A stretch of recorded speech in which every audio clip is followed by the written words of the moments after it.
Bienvenue à tous pour ce motocross des nations. Nous sommes ici à Red Bud aux États-Unis dans le Michigan.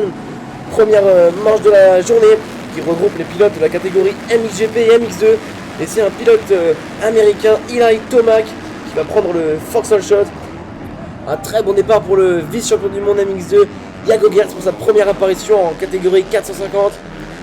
Maxime Renault toujours bien positionné.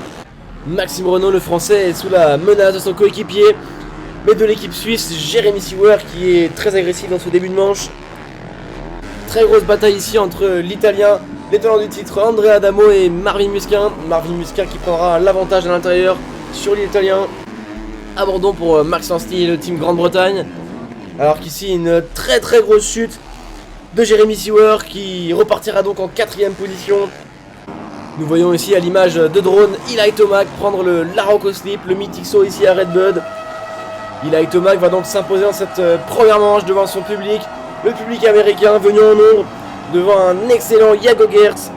Une piste très humide à cause de la pluie a favorisé les pilotes 450.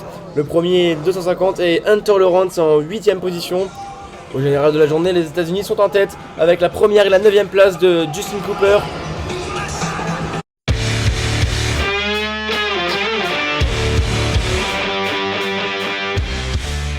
Deuxième départ de la journée, 45 minutes après la première manche, les pilotes MX2 reprennent le départ. Et cette fois-ci c'est avec la catégorie Open, un Vauxhall Shot pour un pilote européen et c'est Mattia Guadagnini pour le team italien qui va sortir devant les pilotes américains, Justin Cooper et Chase Sexton. Hunter Lawrence, Jet Lawrence sont dans le coup et ici Ruben Fernandez en 5ème position dans le premier tour. Hunter Lawrence va commettre une petite erreur ici à l'image. On le voit à l'extérieur, il va donc repartir en 19ème position. Très grosse explication entre Guadagnini et Chase Sexton. Sexton qui prend l'extérieur ici. Mais Guadagnini n'a pas dit son dernier mot, il va le repasser avant la ligne d'arrivée. Pas très loin derrière, Jet Lawrence et son 450 du team HRC sont à l'affût. Lawrence va donc dépasser Chase Sexton avant de s'attaquer à l'italien en recoupant la trajectoire et en prenant l'intérieur ici. Lawrence est donc en première position. Dylan Ferrandis, après une petite chute, va prendre l'avantage sur Calvin Vlanderen. Il est maintenant en 6ème position. Hunter Lawrence, le grand frère de Jet Lawrence, commet une erreur alors qu'il est en train de dépasser Munoz, le Chilien, pour la 9ème position. Il repartira 13ème.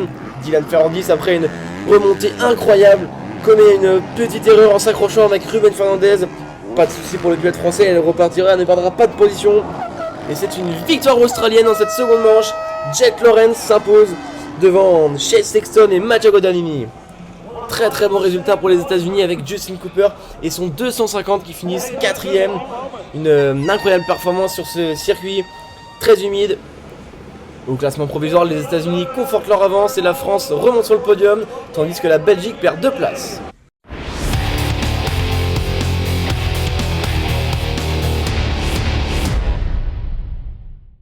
Troisième départ de la journée et c'est là où tout va se jouer entre ces 20 nations qui se disputent la grande finale.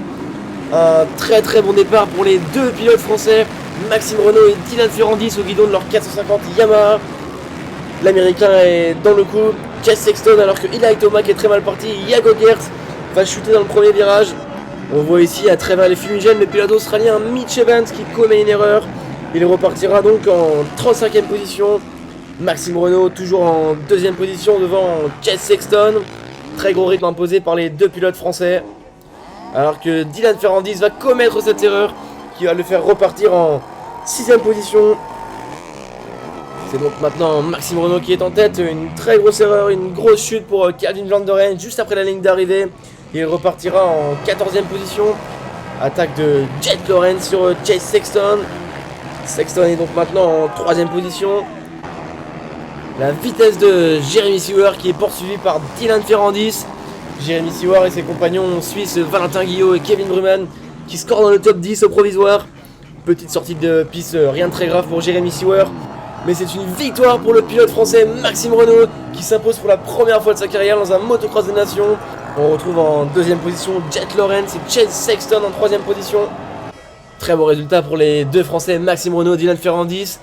Un peu décevant, Eli Tomac termine en 6ème position, mais ça n'empêchera pas les États-Unis de gagner ce motocross des nations sur leur terre américaine.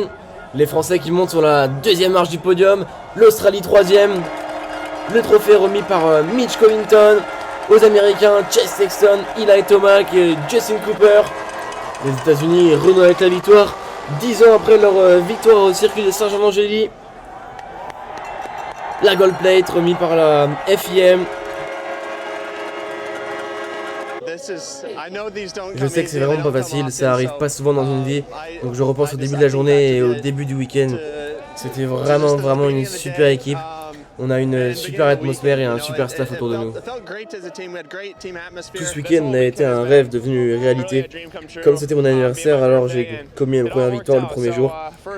Je pouvais vraiment pas tenir ça de acquis. Comme l'a dit Eli, ça arrive pas très souvent. Je suis tellement content. Cette dernière course après le départ, c'était vraiment la clé pour y arriver. Tout s'est réuni pour nous, nous avons eu 6 courses solides en équipe et tout le monde travaillait si bien ensemble, la foule était derrière nous tout le temps. Ce fut vraiment un week-end génial, je ne prendrai jamais cela pour acquis. C'est vraiment spécial pour nous, comme vous l'avez dit, ça fait 11 ans, donc c'était vraiment quelque chose qu'on voulait.